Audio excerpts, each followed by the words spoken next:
Welcome to the Home Building Hub, your essential podcast guide to building your new home. Hosted by industry experts Colin Bischoff and Darrenb, this conversational podcast will help better educate you about all things new home building so you can avoid costly mistakes and enjoy your building experience to the fullest, no matter which home builder you choose. Hey there, folks, and welcome to the Home Building Hub. You're here with Colin, co-host of this lovely podcast with Darren.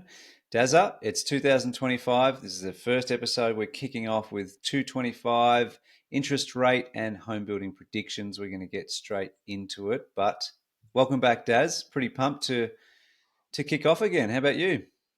Yeah, mate, going really well. I think, we've obviously had a couple of planning sessions, for the year, and we've got some pretty ambitious goals for the podcast. So hopefully the listeners and viewers will really get some value out of that as the year progresses, and we'll continue to update as those things happen. And yeah, it's an exciting year ahead, mate. So, we're 2 years in, heading into our third, and I think we're getting better at this thing every week, mate. So, more and more comfortable. There's more and more content we've got out there online, and we really hope that people are enjoying that and getting value out of that. So that's what the podcast is all about. Yep.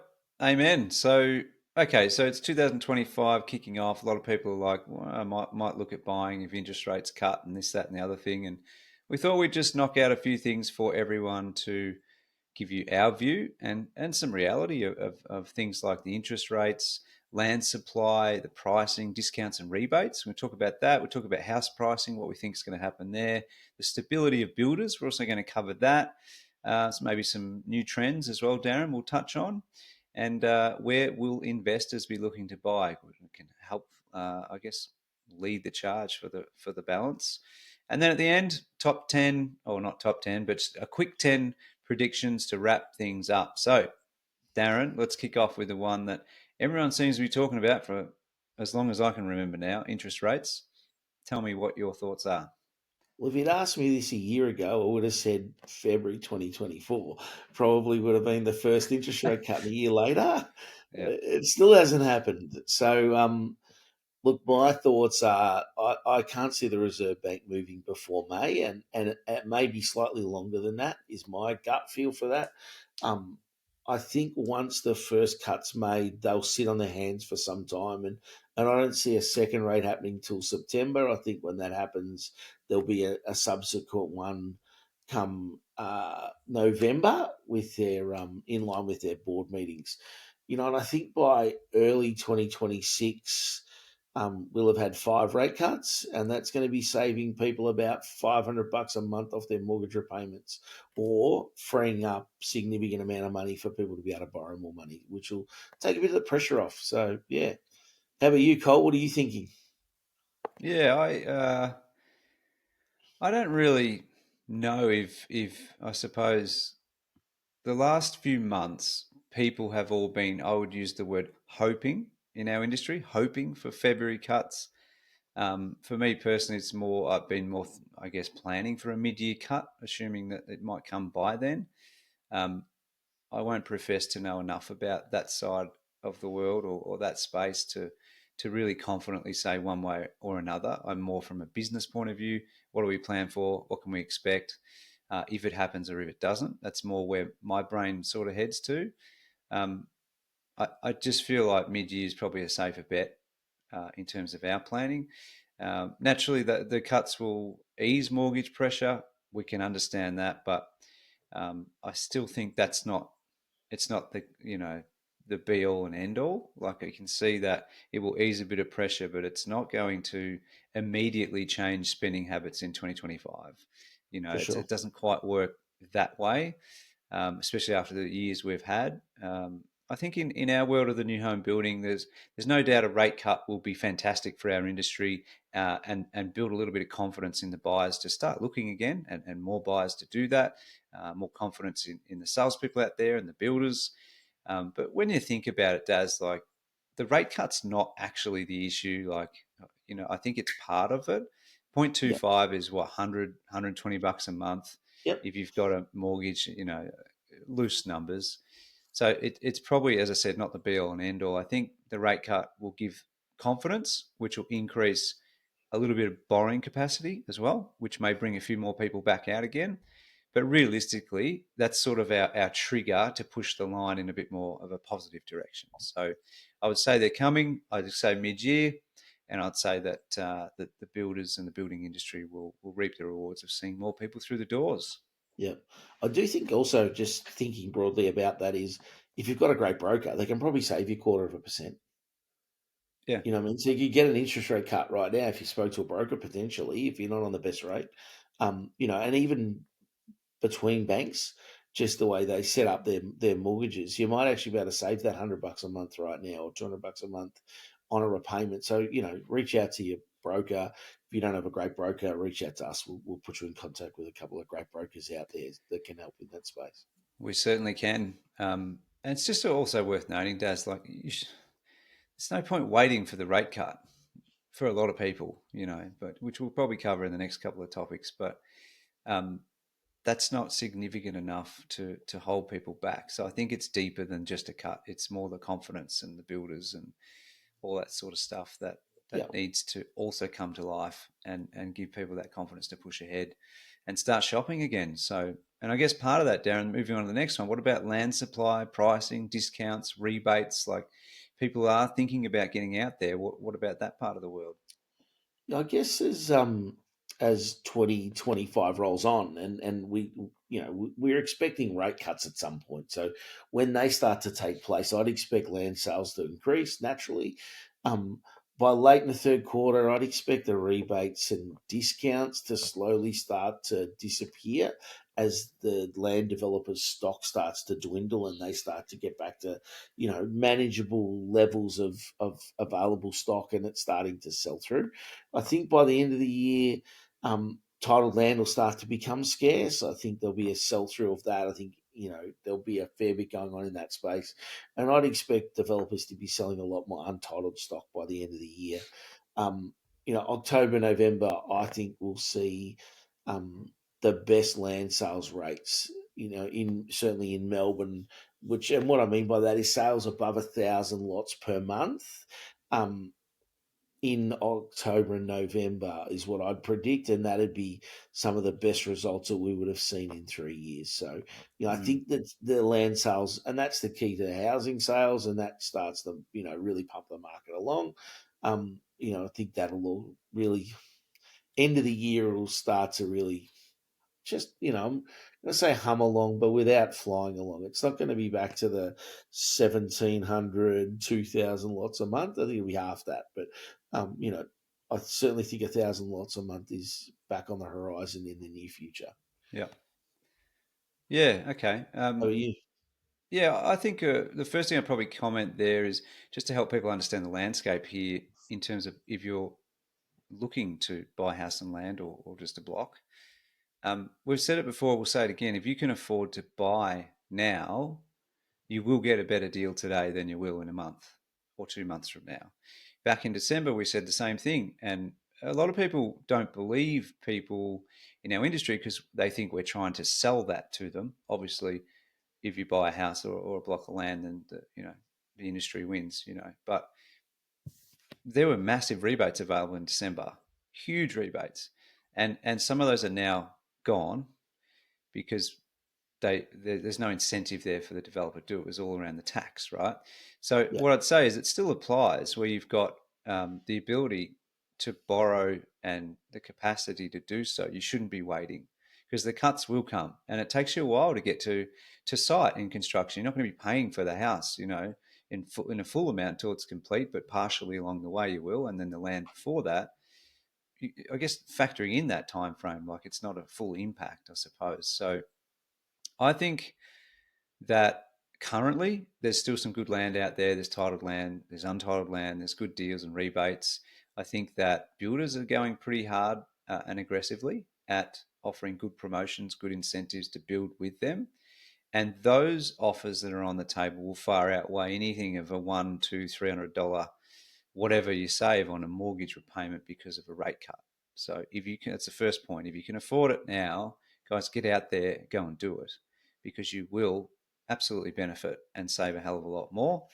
The land supply is sort of interesting. I won't profess to know how a developer works strategically, Darren, but if I'm putting myself in their shoes, I think the strategy I'd be taking is I would take incentives off titled land and I'd put incentives on non-titled land, not necessarily today, tomorrow, but soon. And the reason I think that should be logical is because then I can fill my pipeline, and make sure I've got forward orders through, when there's more people out there wanting to buy. Of course, I think the title land will sort itself out. Like it becomes higher in demand throughout the course of this year, and it will dry up titled land. So that's what I mean. It's like it's inevitable that will happen because it's cyclical. It happens all the time. Yeah. So I'd probably put more incentives on non-titled land. And that will also then probably bring out some of those home buyers, some of the first home buyers who can then go on a savings plan and buy a non-title block. And then in the next 12 months, they can save the right amount working with the right brokers. So I think that's how it can look. And then what will happen, not unfortunately, but makes it a little bit harder, is that we'll enter the ballot systems and all that sort of stuff. That will come. I don't know if it's 2025, but it might be towards the end, Yeah. or sometime in 2026 when there's no titled land and just to even get a block, you got to line up around the corner, so to speak. Yeah, Yeah, the old camp outs. I don't think they'll happen this year, but I think you're right. They're not far away. yeah. There'll be a camp out somewhere. A developer loves a good camp out. Oh, it's yeah. Good thing. How's that for urgency? Yeah. So, Yeah. um, but that's all tracking the right way. What about house pricing from builders, Darren? How's that going to Yeah, it's an go? interesting one. This one, I think. I think pricing's really under control now, which is number one. So we've seen that stability of pricing over the last 12 to probably 18 months now. Obviously inflation's getting back to within the target range, and that directly impacts exactly what we're dealing. You know, I'd like to think that I think there'll be discounts in place, and there are now, and offers and whatever that looks like, and however that's bundled up. I think they'll continue throughout the year. So I think there's still going to be some good deals for buyers out there. If you're talking to your builder, you might get something extra for free or whatever that looks like, and just have those conversations. And they've got limitations, right? And everyone, some people start with a higher price and then discount further, and others start with a lower price and can't discount as much. So, Hmm. look at the end price in the end and what you're getting for your value for money. Proposition, if you're out there doing that. But I also think the whole play in the US right now, what Donald Trump does with tariffs and stuff is going to have a worldwide impact. So, if he starts tariffing significantly China's going to be looking to other places to move stock through because they may not be able to get their stock into the US and actually get sales enough to actually keep that stock moving. So that may mean that they discount to others, rather than trying to discount their product into the US to offset the tariff.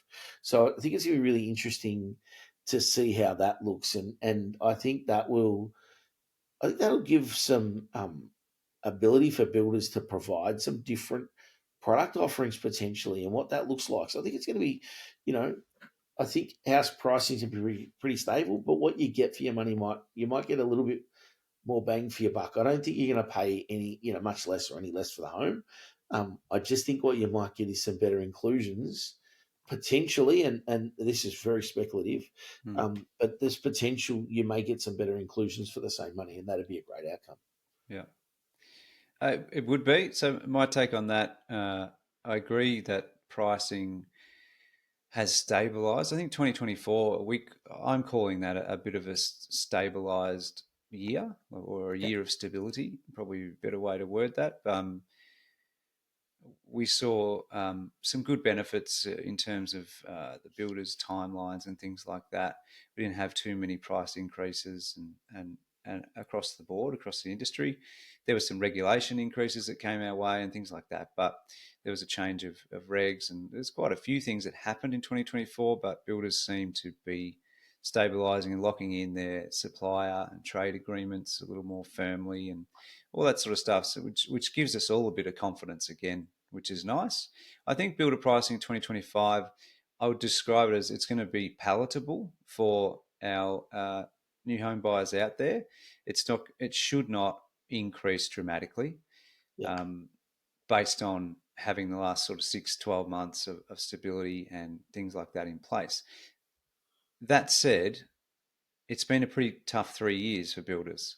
So there may be some pressure from boards and owners and whatnot to say, hey, let's increase the price. I want to increase the margin, get a little bit of money back for the pain I went through the last Yeah. 3 years.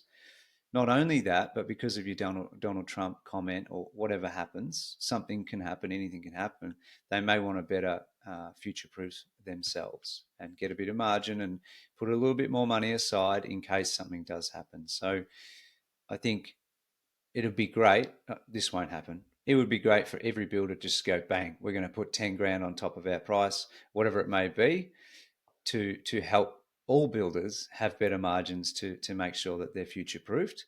That would be fantastic. It wouldn't happen. It's the old story, isn't it, Darren? But that's how I sort of see it. So I'm pretty happy with the way it looks. There'll be some price increases, but it's going to be nothing like what we had. Yeah. There used to be 15, 25, 30 grand bang, just like that a few times in the last few years. Yeah. So I think the other bit, Cole, I mean, obviously there's been the new gas regulation kick in, so that's yep, added already cost of builds. yep, That was as of the first, certainly Victoria, as of the 1st of um, January. And that's even retrospectively going back to people who aren't on site yet and having to charge those people for the same cost. So, yeah, there's those sort of things that are driving up cost as well. So I think, the government's still going to tinker, and it'll be interesting to see what happens from an election point of view here from a national point of view, because I think there'll be some plays in that, but also the state level where that plays out, because again they're really set on getting rid of gas or limiting gas usage and driving up that cost so that it becomes prohibitive, and whether they continue to do the same and look at other things like that, I guess, is going to be interesting, yeah. where that sort of sits. So And I guess just for people's knowledge, like there's part of that cost that builders will pass on because they are the ones doing it, yeah, in terms of the connection, or the build process, I should say. But in terms of the connection fees for you, the client, at the end of the build, that's the part that's going up significantly as yeah. well. So you'll see in your contracts that it might have been a few $100 once upon a time. Now it's $2,000, like to have those connects. So they're not actually going to be part of your contract charged by the builder. It's for you to budget for some of those as well, Darren, isn't it? So Yeah, correct. yeah. Next one, in line with, I suppose, the pricing is the builder's stability. How do you look at that this year? Yeah, look, I think as things pick up through 2025, and I have no doubt that by the end of 2025, we'll have see more house sales being made. I think as the interest rates come back, and surely that's just got to happen. So I think we will see things pick up. I think the media speculation will then die down about builders going broke. Again, it was only a few weeks ago, I heard on the radio, the rumor file saying, oh, there's a builder going to go broke this week. Well, it didn't happen. But Mm, there's that speculation then that whole week. Who is it? What's going to happen? Which builder is it? We're all thinking the same. Consumers are thinking the same. The industry's thinking the same. I wonder who it is. They must know. What did they find out? All that sort of stuff. It'd be great for that to bugger off. Just we don't want any builders going broke. We want everyone to survive through this, and we don't want customers at the end of that, being having to deal with that. It's ugly, painful, unneeded. Let's hope that this is the year that builders are back. I think builders, if they haven't already, will certainly be resizing their businesses to suit the current market. And that should also help them remain profitable. I know a couple of industry people I've known for a long time say in slow markets, builders make more money than in really busy markets. And, I think it's really true. I remember a mm, mate of mine saying that to me, shout out to you, Paul. He was saying that to me prior to the COVID hitting and all the grants and all that. It was like, he's like, you watch what happens. It'll get super busy at some point soon, and builders will, start going broke because they can't sustain that growth. What goes on? They don't have control over their costs. Costs go up. He was exactly right. I'm like, wow, yeah, how well did he predict that? So he didn't predict COVID, but he did predict the downfall of some builders. So right. I think this is the stable market where builders actually can make some money, build a bit of a war chest, like you said, Colin, and make sure their business is future proof, which is Yep. really the key. That's what we all want. So That is the not key. only builders but consumers as well. Yeah.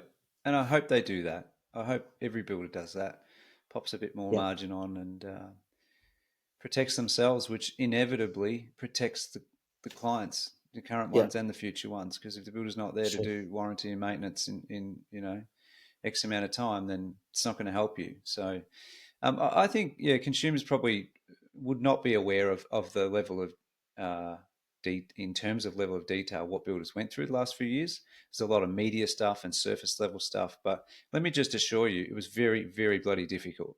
Every builder out there, let me just say, if the builder's still operating today, it's a pretty good sign that they're stable. Yeah, I'm not saying agreed. all. There will be some that are a bit rocky, fair enough, because I can't just blanket statement that. But if they made it through the last few years, my gosh, they've done a fantastic job, and they're still going. Then it's an amazing effort. And I think last year saw that happen with the build timelines came back. Let's just say for a blanket statement, builders are building a single story in 6 months or under. That isn't a crazy upgraded one, a normal house and land package. And that's great. People are happy with that. So I think the realization and the proof in the pudding has already come for people to have confidence in the ability that they're not going to be waiting 2 years for a house. Yeah, Um, that's a good win, Daz. Now, the interest rate thing will trigger the next thing and um, go from there. So I think generally happy with that. The supplier and trade comment that I had in the previous, I guess, topic, it's still relevant for this one. I think things are normalising, for I guess lack of a better term, and realistically, I can only see them getting a little bit better and improve a little bit. And the real key for me is confidence. The confidence level of would-be home buyers.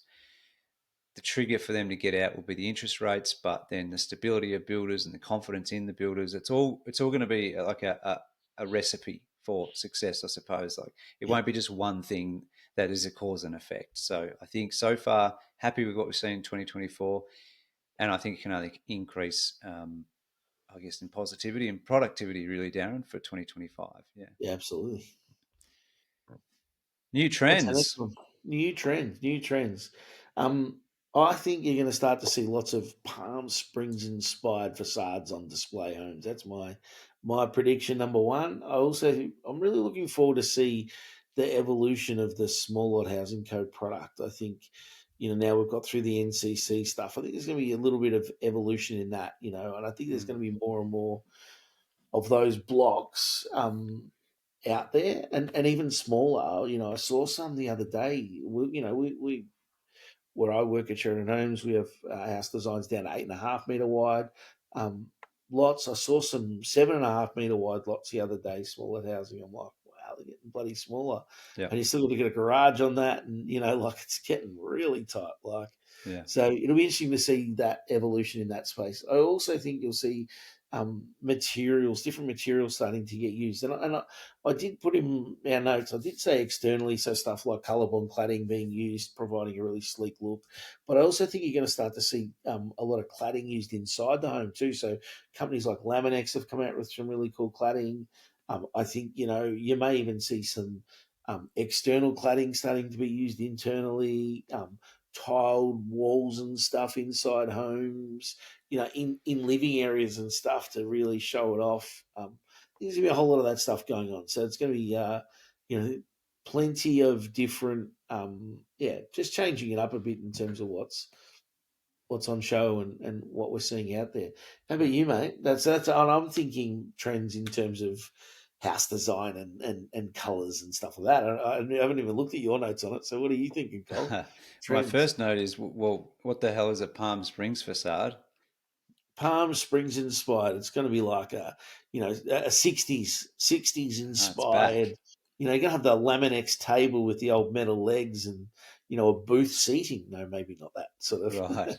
Okay.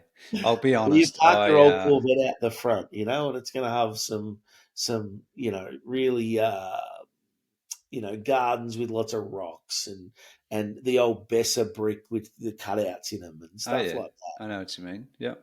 that. So Okay. yeah, Yeah. I was going to say, I'll be honest, not my forte. generally happy to refer to colour appointment for or not the facades, but for all the internal stuff is definitely not my Yeah, cup of tea. I'm more of like, what are your numbers? Here's a good solution. It's got the best inclusions in a good spot. Let's go. What's your return? I yeah, try. yeah, That's more my brain. If someone starts talking to me about cladding inside, I just like the little monkeys with crash symbols, like that's pretty much what would be going on in my head. So anyway, I see there's obviously going to be change in development with facades and stuff. That's good. Sustainable and energy efficient materials. I think we can start moving towards that a little bit. Um, I think that would be good. Builders, they're looking at maybe some tech integrations in terms of smarter inclusions, energy management, potentially home automation, 3D printing. One for me that stands out, maybe not this year, but it's being worked on overseas quite well, is modular homes. yeah, That's something I do see a good future in terms of affordability and efficiency. But it's not quite, modular homes are not quite greenfield ready, or maybe greenfields are not quite ready for modular homes yeah, based on their restrictions. But that should change. But I'm not convinced in 2025 that much of that's going to happen. It might be more on how we operate as to what we produce. Would probably be the change for me. I think it'd be a little bit down the track. The focus, I think, in terms of builders will be we've got our pricing down, we've got our product down, we've got our promotion down, we've got our sales team back, we've got a really good offering on the table. They'll just be focused on doing builds and doing them well. I think yeah, that would be the core component of 2025. But no doubt there's a lot to talk about with trends. I think that'll just come yeah, for next sure. year, perhaps. Yeah. I did see two items I'm going to mention. I did see some skinnier bricks, as in not skinnier in height, but skinnier in depth. So almost aligning a bit like Hebel, so a little bit narrower walls externally, which is pretty cool. And they're using them in New Zealand and doing it really successfully. Right. So that's something that I think you'll start to see happen here. And the other one is replacing polystyrene waffle pods with plastic pods. They're really stackable. They're strong Mm. still. They don't have the same environmental impact, that they blow away and disintegrate across paddocks, and there's polystyrene bloody everywhere, and Yep. it's an environmental disaster. There's Are you guys you know using those pods? I've seen them. I think JG King was one builder that I saw using them early Yeah, days. we've certainly done a couple of trials on them. I'm not aware of the exact sites where they've been done, but I know we have. Yeah. It's interesting to sort of see, and I think that might well be the future there too. It's not as I'm assuming, because I don't know. I assume it's not as insulative, which is one of the positives of the polystyrene, is its insulation barrier that it creates. Mm. But certainly, cheaper to deliver because you can stack them more on a truck, etc. All that sort of stuff. There's some real positives. So Yeah. yeah, there are a couple of just product things that I think you'll see roll out over the next 12 months. Yeah. Yeah. It'd be good. Yeah. Look forward to it. What about where are the investors going to be, Daz? I think land pricing in Perth has peaked, and I think the investors are starting to move away from the Perth market. Southeast Queensland and Adelaide are really short on stock, and Adelaide's got some serious infrastructure issues that I think are going to be really painful and going to hurt a lot of people who've bought in that market. In terms of delays, because they just can't get the infrastructure rolled out. They've got some big issues happening over there, to the point that it's driving some of their builders to consider where else they can actually build homes, because they're going to struggle to build homes over the next 12 months over there and drive Right. numbers. So it's really interesting to see. I'd expect to see them really start to look at the Victorian market. I think it's underpriced right now against the other markets, and there's potential room for growth, particularly given the population growth and the expected continual growth there. With Melbourne to become the biggest city in Australia in the near future. So I think there will be a focus on Melbourne. I think there's some really good rental demand and stuff there. So Mm. I think investors will be chipping away nicely at Melbourne by the end of the year, and Mm. that'll clean up some of that stock that we see out there, and there'll be some really good opportunities there for investors. You? Yep. Yeah. Agree. I mean, it's already happening. We've seen investors sort of start gearing towards Melbourne since roughly mid 24 or just after. Yeah, And I guess it's a combination of affordability, availability, growth potential, infrastructure, makes it a pretty good target. I think some other cities are still of interest, and they've been really attractive in recent times. There's still some attraction for other cities, but I think as far as the long term value, um, yeah, I think that might tighten a little bit in those areas. So the key for the investors is finding properties, I guess, in corridors before, I guess, growth corridors before demand outpaces the supply. And I think Yeah. that's inevitable to come when the market gets a bit more confidence. So, yeah, that's, I mean, we've seen investors historically, they're the ones that come out first. Investors start coming in and then the rest follow. And that's generally what started to happen, which gives us also the confidence to talk about the other topics we've mentioned in this episode about we see some positives moving forward, which is really, really good. So, Darren, to wrap this up, 10 quick predictions. You ready to roll? I'm looking forward to coming back to this episode in December and see how well we went. That's what I Right. reckon it'll be. I think it's going to be good, actually, these. So let's roll. Let's go. Okay. Number one, who wins the federal election? I think the coalition will win the federal election. I agree. Number two, when will the election be called? April 12th for me. Nah, touch earlier, March 24th for me. Who wins the AFL Grand Final? I think GWS might win their first as much as I'd love Essendon to come up the ladder and win, but I think GWS. I'm going to back in Brisbane to go again. Back to back. And No Joe speaking of, Dano. and apologies to all those who are not Victorian people, who wins the Brownlow medal? I've got Marcus Bontempelli. I think he's had a few cracks. He's a crowd favourite. Yeah. Yeah, I think him. Dacos, Nick Dacos for me. I'm not a Nick Collingwood Dacos. supporter, but I am a Yep, Nick Dacos fan. He's a great leader, leads the way, does a freakish job. So, yeah, he'd be pretty close. yep, agree. This is a random one, Darren. You put this one in here, didn't you? The price of Bitcoin by the end of 2025 will be 167,000 US dollars per coin. Colin. His answer, don't care. Uh, will the USA make a play for Greenland? Interesting. Yeah, I think it's a really interesting play, that one, isn't it? Like so, but I'm going to say no, not by the end of 2025. I agree. Will the 4-day work week become the norm in 2025? Certainly not in my world. So no. Okay. No, I don't think it will. No. I mean, I could go on for ages about that, but no, the answer's no. Yeah. Will people, similar to this, will people be forced back into the office?